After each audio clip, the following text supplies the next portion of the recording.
اگر ایک ریلیشن شپ میں ہوں یعنی میرا ایک جائز رشتہ ہے تو اس کا یہ مطلب نہیں کہ میری آئیڈینٹی ختم ہو جائے گی، میرا تشخص، میری ذات ختم ہو گئی ہے۔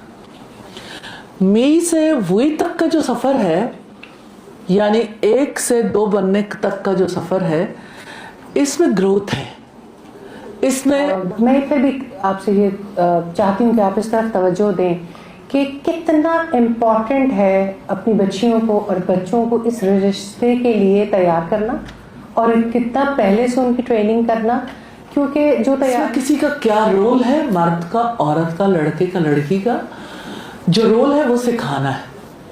عام طور پر یہ کہا جاتا ہے کہ جب سر پہ پڑے گی خود ہی کر لیں گے، واللہ کبھی نہیں کریں گے۔ اور آپ دیکھ لیں اتنی زیادہ بڑھتی ہوئی، رحمان کے بندے دعا کرتے ہیں کس سے؟ جو محبت کا خالق ہے، جس نے محبت کو ڈیزائن کیا، کریٹ کیا، اور جو محبت کا مالک ہے۔ محبت اس کی مٹھی میں ہے، دلوں کے اندر محبت وہ چاہے تو ڈال دیتا، ورنہ محبت نہیں ہوتی۔ اور یہ کہ اس رشتے کو محبت سے شروع کیا ہے، دانش مندی، عقل مندی کے ساتھ اس رشتے کو منزل تک پہنچانا ہے، یہ رسپانسبلٹی ہے۔ یہ اللہ کے سائنس میں سے، اگر آپ اللہ کو پہچاننا چاہتے ہو، آپ ابھی تھوڑی دیر پہلے بات ہو رہی تھی کہ آپ اللہ تعالیٰ سے محبت کریں گے تو اللہ تعالیٰ کی باتوں کو ماننا آسان ہوگا۔ تو محبت کے لیے پہلے جاننا، جان پہچان ضروری ہوتی ہے نا۔ تو اللہ تعالیٰ کہتے ہیں اگر مجھے پہچاننا نا، اس رشتے سے پہچانو۔ کس طرح سے مرد جو اس کی نیچر ڈیفرنٹ، اس کی باڈی ڈیفرنٹ، اس کے کام کرنے کے انداز ڈیفرنٹ، رسپانسبلٹیز ڈیفرنٹ ہے۔ عورت کو اللہ تعالیٰ نے مختلف بنایا، اس کے جذبات، اس کے ایموشنز، سوچنے کا انداز، اس کے معاملات، سب کچھ ڈیفرنٹ ہوتا ہے۔ تو اللہ تعالیٰ پھر بھی ان کو ایک بانڈ بنا دیتے ہیں دونوں کے درمیان۔ اللہ تعالیٰ کہتے ہیں وَجَعَلَ بَيْنَكُمْ مَوَدَّةً وَرَحْمَةً، کہ اس نے تمہارے درمیان جوانی کی محبت اور بڑھاپے کی رحمت، بے غرض محبت بھی پیدا کر دی۔ اور اللہ تعالیٰ نے یہ نشانیاں اس لیے رکھی تاکہ لوگ غور و فکر کریں۔ دوسری بڑی بات یہ ہے رشتے کے حوالے سے کہ یہ رشتہ اللہ تعالیٰ نے بنایا، یہ اللہ کے سائنس میں سے۔ دوسری بات یہ کہ اس رشتے کی جو محبت ہے نہ حسن سے ملتی ہے، نہ مال سے ملتی ہے، نہ حسب نسب سے ملتی ہے، نہ کسی اور ریزن سے۔ پھر محبت کیسے ملتی ہے؟ اللہ تعالیٰ کہتے ہیں کہ رحمان کے بندے وہ ہیں جو اللہ تعالیٰ سے دعا کرتے ہیں ربنا حب لنا من ازواجنا وذریاتنا قرۃ اعین وجعلنا للمتقین اماما۔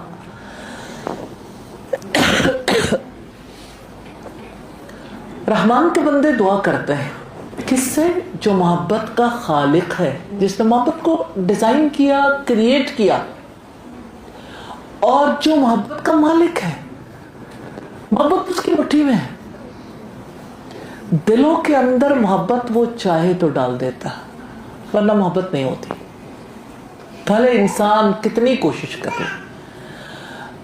تو ربنا حب لنا من ازواجنا وذریاتنا قرۃ اعین، اس لیے اللہ سے محبت مانگنی چاہیے کہ اس رشتے کو جو بیویوں سے ہے یا بیوی کا شوہر سے ہے اور اولاد سے جو محبت ہے، یا اللہ ان رشتوں کو آنکھوں کی ٹھنڈک بنا دے اور ہمیں متقیوں کا امام بنا دے، یعنی لیڈرشپ رول دے ہمیں۔ اور لیڈرشپ بھی یعنی اللہ سے بھاگنے والوں کی نہیں، متقیوں کی لیڈرشپ۔ تو ہر جوڑے کو یہ بھی سمجھنا چاہیے کہ یہ جو بانڈ بنا ہے نا، متقیوں کا امام بننے کے لیے ملا ہے۔ تو اس میں ایک یعنی ایک ویژن جو ہے اللہ سبحانہ تعالیٰ نے دیا ہے کہ آپ کا رشتہ محض جسمانی ضروریات پوری کرنے کے لیے نہیں ہے، آپ کا یہ تعلق، آپ کا یہ ریلیشن شپ محض اس لیے نہیں ہے کہ مرد کمائے، عورت گھر سنبھالے، بچے پیدا کریں، انہیں کھلائیں پلائیں اور چلے جائیں۔ ایک رول اور رسپانسبلٹی ہے جس کو ادا کرنا۔ تو ہر ایک کا اپنا اپنا رول ہے۔ مرد نے یعنی اس رشتے کے حوالے سے جو بیسک رسپانسبلٹیز ہیں ان کو تو پورا کرنا ہی ہے، لیکن متقیوں کا امام بننے کے لیے جو اللہ سبحانہ تعالیٰ سے دعا کرنی ہے اس کو بھی اسی طرح سے پورا کرنا ہے اللہ تعالیٰ کے فضل و کرم سے الحمدللہ۔ تو یہ رشتہ بوجھ نہیں رہتا جب انسان کو یہ بات سمجھ آ جاتی ہے کہ اس رشتے کی محبت اللہ تعالیٰ کی طرف سے ہوتی، اس لیے دعا کرنی ہے، اس رشتے میں اللہ کو پہچاننا ہے اور اس بانڈ کی وجہ سے متقی بننا ہے، اور یہ کہ اس رشتے کو محبت سے شروع کیا ہے، دانش مندی عقل مندی کے ساتھ اس رشتے کو منزل تک پہنچانا ہے، یہ رسپانسبلٹی۔ اچھا، اس بھی ایک بڑا پلیٹ فارم ہے اور آپ کی بات سنی بھی جاتی ہے۔ میں پھر بھی آپ سے یہ چاہتی ہوں کہ آپ اس طرف توجہ دیں کہ کتنا امپورٹنٹ ہے اپنی بچیوں کو اور بچوں کو اس رشتے کے لیے تیار کرنا اور کتنا پہلے سے ان کی ٹریننگ کرنا، کیونکہ جو معاشرے میں دیکھتے ہیں آج کل بھی ہمارے پاکستان میں ویڈنگ سیزن، تو ہر چیز کی تیاری، جیسے ہمارے خاندانوں میں تاریخ رکھی جاتی ہے تو نارملی 6-8 مہینے پہلے ہی بہت زور و شور سے تیاریاں شروع ہو جاتی ہیں۔ جس چیز کی تیاری نہیں ہوتی وہ یہ ہوتا ہے کہ اس ریلیشن شپ کی رسپانسبلٹیز کیا ہے۔ فینٹیسیز تو بہت ساری ہوتی ہیں لیکن رسپانسبلٹی پہ پیرنٹس کے پاس، کیونکہ بہت ساری مائیں یہاں پر بیٹھی ہیں، ان کے پاس کوئی باقاعدہ پلان نہیں ہوتا بیٹے کے لیے، بیٹی کو شاید کسی حد تک، خیر اب تو وہ بھی نہیں سمجھایا جاتا، لیکن بیٹوں کی یہ تو کوئی پلان ہے ہی نہیں۔ اس کی کوئی پریکٹیکل ٹپس ضرور دیں اور اس کی امپورٹنس پہ بھی ضرور بات کریں۔ بڑی امپورٹنٹ چیز ہے جس کی طرف آپ نے توجہ دلائی ہے، اللہ تعالیٰ کا شکر ہے کہ اس نے توفیق دی، اور آپ امیجن کر سکتے ہیں کہ یہاں بیٹھی ہوئی بچیاں جو ہیں وہ یعنی 10 ایئرس کی بچی بھی بیٹھی ہے اور اس سے اوپر کی یعنی لیس دین 10 بھی ہیں، تو ہمارے کورس کا حصہ ہے میریٹل میٹرز اور ہم اس کی ضرورت کو سمجھتے ہیں۔ بڑا انفارچونیٹ ہے کہ سوسائٹی میں ایک بچی کو یہ نہیں سکھایا جاتا کہ آپ کو اللہ سبحانہ تعالیٰ نے کیوں پیدا کیا، بچوں کو بھی نہیں سکھایا جاتا، اور آپ نے ایک خاص سٹیج پہ جا کے جب ایک رشتہ ازدواج میں بندھنا ہے تو آپ کی کیا رسپانسبلٹیز ہیں، جب سکھایا نہیں جاتا تو نیچرلی پھر رول پلے کرنا بھی ممکن نہیں ہوتا۔ یہاں بیٹھی بھی ماشاءاللہ اتنی مائیں ہیں، میں آپ سے پوچھنا چاہتی ہوں کبھی آپ نے سوچا کہ میں نے اپنی بچی کو رشتہ ازدواج، میریٹل میٹرز، جو بھی اس رشتے کی ریکوائرمنٹس ہیں وہ سکھانی، کہ آپ نے کس طرح اس رشتے کو نبھانا ہے؟ ہمارے یہاں نہ ماں باپ سوچتے ہیں، نہ خاندان والے سوچتے ہیں، نہ ہمارے ایجوکیشنل انسٹیٹیوشنس میں اس کی کوئی یعنی ضرورت محسوس کی جاتی ہے۔ سوسائٹی کے 4 بڑے انسٹیٹیوشنز ہیں، گھر، فیملی، آپ کا تعلیمی ادارہ اسکول، عبادت گاہ آپ کی مسجد، دینی ادارے، اور آپ کی ریاست، اسٹیٹ۔ چاروں ادارے رسپانسبلٹی نہیں لیتے، کوئی ادارہ رسپانسبلٹی نہیں لیتا، جس کی وجہ سے صورتحال یہ ہے کہ بڑے بڑے لوگ بھی یعنی جو دین پڑھتے ہیں وہ بھی اپنے گھر بسانے کے لیے اپنے آپ کو عاجز پاتے ہیں، ان کے لیے بھی بہت زیادہ مشکل ہو گیا۔ تو میں سمجھتی ہوں کرٹیسائز کرنے کی بجائے یہ سمجھ لینا چاہیے کہ دیکھیں آخر سوسائٹی کے اندر طلب ہے نا، تڑپ ہے، سب چاہتے ہیں کہ ایسا ہو، لیکن ہر کوئی یہ سمجھتا ہے کہ کوئی اور ہی کر لے، کسی نہ کسی کو کرنا چاہیے۔ میں یہ سمجھتی ہوں کہ جو 4 سوشل انسٹیٹیوشنز ہیں چاروں کو اپنی ذمہ داری پوری کرنی چاہیے، کیونکہ خاندان بے حد اہمیت کا حامل ہے۔ بیسک فیملی یونٹ جو ہے خاندان ہے، بیسک جو سوسائٹی کا بیسک یونٹ ہے وہ خاندان ہے، اور خاندان 2 افراد کے ملنے سے بنتا ہے۔ تو جب اس انسٹیٹیوشنز کو مضبوط نہیں کریں گے تو نتیجہ کیا نکلے گا؟ جیسے ویسٹ میں خاندان ٹوٹ گیا، فیملی کا انسٹیٹیوشن ٹوٹے گا تو نتیجہ کیا نکلے گا؟ نہ عورت کے لیے کوئی سکون ہے، نہ مرد کے لیے کوئی سکون ہے۔ تو اس لیے ہمیں سر جوڑ کے سوچنا چاہیے، اور ہمیں لازمی طور پر بچیوں کی شادی سے پہلے نہیں ہے تو بچپن سے ہی اسی ترتیب کے ساتھ جو ہے انہیں گرو کرنا چاہیے. تو سب سے پہلے تو میں سمجھتی ہوں کہ ماؤں کو سیکھنا چاہیے تاکہ وہ اپنے بچوں کی تربیت اچھے انداز میں کر سکیں. اور پھر یہ کہ ہمارے تعلیمی اداروں کے اندر اس کو ایز اے سبجیکٹ شامل کرنا چاہیے, کیونکہ فیملی بچانی ہے تو فیملی کو کن بنیادوں پر قائم کرنا ہے اور کیسے فیملی کو چلانا ہے, اس میں کسی کا کیا رول ہے, مرد کا, عورت کا, لڑکے کا, لڑکی کا جو رول ہے وہ سکھانا ہے. عام طور پر یہ کہا جاتا ہے کہ جب سر پہ پڑے گی خود ہی کر لیں گے, واللہ کبھی نہیں کریں گے. اور آپ دیکھ لیں اتنی زیادہ بڑا کی ریشو, خلا کی ریشو کیا بتاتی ہے. اتنے لوگ ہیں جن کی ناراضگی آپس میں, جو یعنی اللہ کی کتاب کو پڑھنے والے ایسے کتنے گھرانے ہیں. اور پھر آپ دیکھیں کہ جیسے دین پڑھنے والے کتنے لوگ ہیں جو فیملی لائف میں ناکام ہیں, ایک دوسرے کو سمجھ نہیں سکتے, ایک دوسرے کے بارے میں ایک دوسرے کو سپیس نہیں دیتے, ایک دوسرے کو رسپیکٹ نہیں دیتے, ایک دوسرے کو شاید ویسا انسان بھی نہیں سمجھتے. تو ہمیں ضرور اس بارے میں مل کے کوشش کرنی ہے. تو ہمیں اپنے بچوں کو ضرور اس بارے میں آگاہ کرنا ہے تاکہ ہمارا خاندان بچے, تاکہ معاشرہ ٹوٹ پھوٹ سے بچے. تو یہ جو چینج آئے گی نا ایجوکیشن سے آئے گی, اور بلیم گیم سے نہیں آئے گی, بیلنس کریٹ کرنے. جی. اور یہ بات تو ذہنوں سے نکال دیں کہ سر پہ پڑے گی تو خود ہی سمجھ جائیں گے, جیسے ہم سمجھ گئے تھے, ہمیں بھی کوئی پتہ نہیں تھا. تو اس جہالت کو فروغ نہیں دینا چاہیے, کیونکہ یہ سیکھنے والا کام ہے. اور جو تعلیم ہم اپنے بچوں کو بچیوں کو دے رہے ہیں جس کی وجہ سے وہ روزی کمانے کے قابل ہو جائیں, ٹھیک ہے, اس چیز کی بھی ضرورت ہوگی, لیکن اتنی ضرورت ہے کہ اس کے لیے ہر چیز ہی قربان ہو جائے. نہ اللہ سبحانہ تعالیٰ کا رشتہ, نہ اللہ تعالیٰ کے بندوں سے رشتہ, نہ فیملی یونٹ کو قائم کرنے کے لیے جو ذمہ داری ہے اس کو سیکھے, نہ بچوں کی تربیت کے حوالے سے. تو ہمیں ضرور رک کے سوچنا ہوگا کہ ہماری سمت کیا ہے, ہم کس سمت جا رہے ہیں, اور ہماری جو ہے وہ اس میں ہمارا کردار کیا ہونا چاہیے, ہمیں کیا کرنا ہے. میں یہ کہتی ہوں دوسروں کی طرف دیکھنے کی بجائے جو کر سکتے ہیں ہمیں خود کرنے کا آغاز کر دینا چاہیے. اور ہم نے اس کا آغاز کیا ہے, ہمارے کورسز کا حصہ ہے میرٹل میٹرز الحمدللہ رب العالمین. اور ہمارے 4 سیمسٹرز میں 2 سیمسٹرز پیرنٹنگ پہ ہیں اور 2 سیمسٹرز میرٹل میٹرز اور رول آف ویمن پہ ہیں کہ عورت کے کیا حقوق ہیں, عورت کو کس طریقے سے اپنے معاملات کو سمجھنا ہے اور آگے لے کے چلنا ہے. اللہ تعالیٰ ہمیں توفیق دے اور زیادہ بہتر انداز میں کر سکے. آپ کی بات بڑی امپورٹنٹ ہے کہ پیرنٹنگ عورت کو پہلے خود سیکھنے کی ضرورت ہے. اگر ماں بن گیا اور پیرنٹنگ نہیں سیکھی تو پیرنٹنگ سیکھنے کی ضرورت ہے. شادی ہو گئی, میرٹل میٹرز.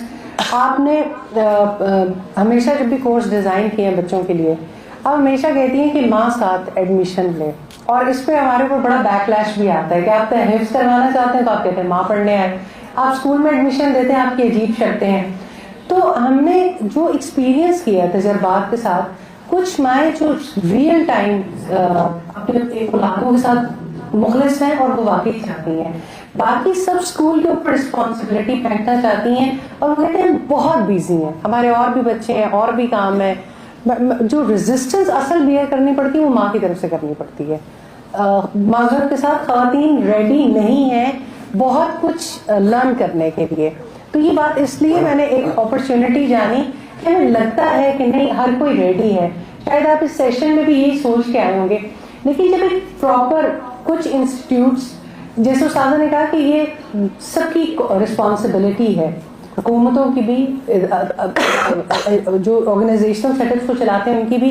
لیکن استاذہ میرا تجربہ پچھلے دنوں آپ پاس ایک بچی کا ایشو آیا, میں اس لیے اس کو ڈیٹیل سے, جن کے بہت سارے ہم بچے میں پڑھ لیا, بچیاں گھر میں چلی گئی, انہوں نے میرٹل میٹر بھی پڑھ لیا, انہوں نے پیرنٹنگ بھی پڑھ لی, لائف اسٹائل مینجمنٹ بھی پڑھ لیا, بٹ جہاں پہ جا کے پریکٹیکل ہونا ہے وہ ماں کی اسپیس تھی. اور ماں سیکھنے کے لیے انفارچونیٹلی اتنی تیار نہیں ہے جتنے یہ بچے سیکھنے کے لیے تیار ہو گئے, لیکن ان کو پریکٹیکل کرنے کے لیے میدان نہیں مل رہا. بچہ ہارشنس بھی سیکھ رہا ہے, بچہ ایک دوسرے کو ڈچ بھی کر رہا ہے. جب ماں میرے سامنے کیس آیا تو اس دن کے بعد وہ بہت سوچنے میں مجبور ہو گئی. جب ہم نے والدہ کو بلایا کہ آپ کی بچی جو ہے ان ساری پرابلمس کا شکار ہے تو آپ کی کوآپریشن چاہیے. اچھا وہاں پتہ چلتا ہے کہ ماں باپ کے درمیان میں اتنی چپکلش ہے ہر وقت کی کہ بچہ پہلے تو بہت زیادہ ایکسپلائٹ کرنا شروع کر دیتا ہے. پھر اگر ماں کو کسی بھی طریقے سے کہنا چاہے کہ آپ کا سیکھنا بہت ضروری ہے تو وہ کہتے ہیں کہ یہ ایک امپوز ڈسپلن ہے. تو بات کرنے کا ریزن یہ ہے کہ یہ ہماری کامن رسپانسبلٹی ہے. مدرہڈ سیکھنا ہوگا. یہاں پہ بہت ساری نانیاں دادیاں بھی بیٹھی ہوئی ہیں, وہ بھی نانیوں دادیوں کے درجے تک سب ٹائم چلی جاتی ہیں, لیکن ہو سکتا ہے کہ بہت ساری چیزیں لائف میں نہیں سیکھی ہوتی. تو استاد اس کے اوپر بھی میں چاہتی ہوں کیونکہ وہ جو ماں ہے اسی نے اس اولاد کی تربیت کرنی ہے. کیونکہ میں نے زندگی میں ایسے بہت سے حادثات دیکھے ہیں کہ جہاں پر جو ریلیشن شپس قائم نہیں ہو پاتے یا ٹھہر نہیں پاتے, اس میں سب سے زیادہ رول ورس پیرنٹنگ کا ہوتا ہے. یعنی ماں باپ نے اپنی اولاد کی ذمہ داری لینا سکھایا ہی نہیں. اور اسپیشلی لڑکوں کے بارے میں تو یہ بات ٹھیک ہے, ویمن کے لیے تو ایسے انسٹیٹیوٹس ہیں, کسی کوئی بات کان میں پڑی سنائی دے جائے گی, شاید وقت پہ یاد بھی آ جائے گی, لیکن ایک ان کو پریکٹیکل کے لیے کوئی میدان نہیں مل رہا. اور دوسرا یہ کہ جب یہ جاتے ہیں اور جب ان کے ریلیشن شپ جڑتے ہیں تو ایسے لوگوں سے جڑ جاتے ہیں جہاں پر ماؤں نے وہ ایسے جو ہے وہ افراد تیار کیے ہیں کہ وچ از ویری ڈینجرس. تو اگین دا پیرنٹنگ میٹرس. فیض صاحب نے درست کہا. میں سمجھتی ہوں کہ آپ بھی جانتے ہیں کہ جہاں انسان کو کسی چیز کا علم نہیں ہوتا تو علم کا نہ ہونا جہالت کہلاتا ہے نا. جہالت میں ضد ہوتی ہے, کوئی اپنی جہالت کو مانتا نہیں, پھر جہالت کو دور کرنے کے لیے کیسے تیار ہوگا. ہر کوئی یہ سمجھتا ہے کہ مجھے سب پتہ ہے. جہالت کی نشانی یہ ہے کہ کوئی سمجھے کہ مجھے سب پتہ ہے. جب کسی کو سب پتہ ہے تو ظاہر ہے کہ پھر اسے آگے کسی سے پوچھنے بتانے کی ضرورت ہی نہیں پڑتی. دوسری بات یہ ہوتی ہے کہ ہم نے پہلے تو ایسا کبھی سنا ہی نہیں, پہلے تو کبھی ایسی بات ہی نہیں ہوئی. کیا اللہ کے رسول جب آئے تھے ایسی باتیں نہیں ہوتی تھی؟ کہ ہم نے تو پہلے اپنے باپ دادا کے وقتوں سے ایسی کبھی باتیں سنی ہی نہیں. تو جب رسول آئے نا, انہوں نے سب سے پہلے جو کام کیے ان کاموں میں سے جیسے اللہ سبحانہ تعالیٰ سے رشتہ درست کیا نا, اسی طرح سے ہسبینڈ وائف کا رشتہ بھی درست کیا. ماں باپ کی ذمہ داریاں اولاد کے لیے جو ہیں اس رشتے کو بھی درست کیا الحمدللہ. اور اس کے علاوہ دیگر عبادات بھی جو کہ انسان کی اپنے کریکٹر کو اسٹرینتھن کرنے کے لیے ہوتی ہے, اس کا اخلاق بھی. تو رسولوں کا اصل کام یہی تھا کہ سوسائٹی معاشرے کی اصلاح کرے. مجھے سورہ البقرہ کے ابتدائی حصہ ذہن میں آتا ہے. منافقوں کی بات اللہ سبحانہ تعالیٰ کہتے ہیں وَإِذَا قِيلَ لَهُمْ لَا تُفْسِدُوا فِي الْأَرْضِ, جب ان سے کہا جاتا ہے زمین میں فساد نہ کرو, قَالُوا إِنَّمَا نَحْنُ مُصْلِحُونَ, تو کہتے ہیں ہم تو اصلاح کرنے والے. تو یہ جو ہماری سوسائٹی میں بھی نفاق عام ہے نا, اندر کچھ ہے باہر کچھ, اس کی وجہ سے ظاہر لوگوں کے لیے بہت ڈیفیکلٹ ہو گیا. اللہ سبحانہ تعالیٰ سے ہمارے نبی بھی دعا کرتے تھے اللہم انی اعوذ بک من النفاق. کیا ہم سوچ سکتے ہیں کہ اللہ کے نبی کو یہ دعا کرنے کی اپنے لیے ضرورت تھی, یا اللہ میں تیری پناہ مانگتا ہوں نفاق سے, کہ مجھے نفاق سے اپنی پناہ میں رکھنا, یہ اتنی بری بیماری ہے. اچھا, اب جو بات ہے کہ یعنی پیرنٹس کی یعنی انہوں نے چونکہ سیکھا نہیں اس وجہ سے تربیت نہیں کر رہا, میں یہ کہتی ہوں پیرنٹس اتنی ورسٹ ایگزامپل ہے, ہر وقت ان کا آپس میں جھگڑا ہوگا تو بچوں نے جو کچھ سیکھا ہے لائف میں وہ تو جھگڑا ہے, وہ تو آپس کے اختلافات ہیں, بلیم گیم ہے. وہ تو یعنی کہیں کوئی ماں کو ذلیل ہوتے ہوئے دیکھتا ہے, کہیں کو باپ کو ذلیل ہوتے ہوئے دیکھتا ہے, کہیں کو سسرال والوں کو دیکھتا ہے, کہیں سسرال والے ذلیل کر رہے ہوتے ہیں. یعنی رسپیکٹ اٹھ گئی ہے سوسائٹی سے. تو جب یعنی کہ آپ ورسٹ ایگزامپل بنے تو آپ کا بچہ یا آپ کی بچی جو ہے وہ کیسے ہسبینڈ وائف بنے گی. وہ بھی ویسا ہی نمونہ پیش کریں گے. اس لیے اگر اسے بریک کرنا ہے اور ایک صحیح چیز, صحیح رشتے کو قائم کرنا ہے, تو پھر اس کو پہلی چیزیں ان لرن کروا کے صحیح چیزیں لرن کروانے کی ضرورت ہے, اور اس کے لیے تعلیم دینا بہت ضروری ہے. جی بس ایک سوال ہے کہ کیا وہی بننے کا مطلب یہ ہے کہ اپنی آئیڈینٹی کو چھوڑ دیں؟ اور کسی اور کا سوال ہے تو آپ یہاں پہ آ کے اپنی پوزیشن لے سکتے ہیں تاکہ نیکسٹ پھر ہم آپ کا سوال پوچھ سکیں. جی استاد. اگر ایک ریلیشن شپ میں ہوں, یعنی میرا ایک جائز رشتہ ہے, تو اس کا یہ مطلب نہیں کہ میری آئیڈینٹی ختم ہو جائے گی, میرا تشخص, میری ذات ختم ہو گئی ہے. می سے وہی تک کا جو سفر ہے, یعنی 1 سے 2 بننے تک کا جو سفر ہے, اس میں گروتھ ہے, اس میں ہے انسان کی اور زیادہ ترقی ہوتی ہے, کیونکہ انسان دوسرے کو گنجائش دینا سیکھتا ہے کہ انسان کے اکٹھے کانسیکوینسز فیس کرتے ہیں, ایک جیسے حالات و واقعات میں رہ کے پھر اس کا حل تلاش کرتے ہیں مل کے. اچھا, پھر اسی طرح سے دیکھیں کہ پہلے اکیلے اپنے ایموشنز ہوتے ہیں, پھر دوسرے کے ایموشنز کا خیال کرنا پڑتا ہے. اسی طرح سے جیسے انسان اکیلا ہوتا ہے تو اسے ایڈجسٹمنٹ نہیں کرنی پڑتی, وہ اپنی مرضی سے, جیسے آج جس طرح کا دور ہے, جو کھانا چاہیں کھا لیں, جو پہننا چاہیں پہن لیں, جس کے ساتھ بولنا چاہیں, بات کرنا چاہیں, نہ کرنا چاہیں. یعنی لوگوں کے, یعنی عام طور پر اگر ٹین ایجرز کو یا بچوں کو دیکھیے تو ان کے حالات و واقعات اسی طرح کے ہیں. جس وقت 2 لوگ رشتے میں بنتے ہیں تو ظاہر ہے انہیں ایک دوسرے کا خیال کرنا پڑتا ہے کہ کسی کے دوسرے کے ایموشنز کیا ہیں. تو ہر وقت اپنی طرف دیکھنا اور پھر دوسرے کی طرف دیکھنے کے قابل ہو جانا, تو یہ تو بڑی ترقی ہے کہ انسان یعنی ٹوگیدرنس سیکھتا ہے نا, تو اس کی اپنی ذات میں وسعت آتی ہے, اس کی آئیڈینٹی ختم نہیں ہوتی, اس کی ترقی ہوتی ہے, اس کی یعنی اس کے اندر دوسروں کے لیے ایک احساس, ایک جذبہ بیدار ہوتا ہے, اور دوسروں کی کیئر کرنے کی وجہ سے, ان سے محبت کرنے کی وجہ سے, ان کا خیال رکھنے کی وجہ سے انسان کو زیادہ بڑا رول پلے کرنے کا موقع ملتا ہے. تو ٹریننگ بہت ہوتی ہے, تو اس میں آئیڈینٹی ختم نہیں ہوتی, انسان کے کردار میں وسعت آ جاتی ہے. الحمدللہ. جی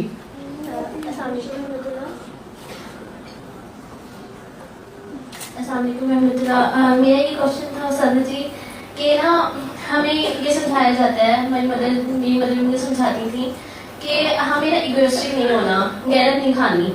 تو سادہ جی میں نا یہ پوچھنا چاہ رہی تھی کہ وہ لیول کتنا ہونا چاہیے کہ ہمیں اس حد تک غیرت نہیں کھانی, اور پھر مطلب ہمیں اپنے سیلف رسپیکٹ کا بھی خیال رکھنا ہے.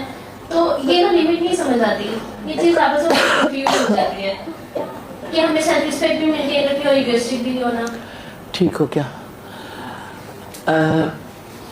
ہمارے اسلاف میں سے کسی نے اپنی بیٹی کو رخصت کرتے ہوئے کہا تھا, بیٹی غیرت نہ کھانا, غیرت طلاق کا راستہ کھول دیتی ہے.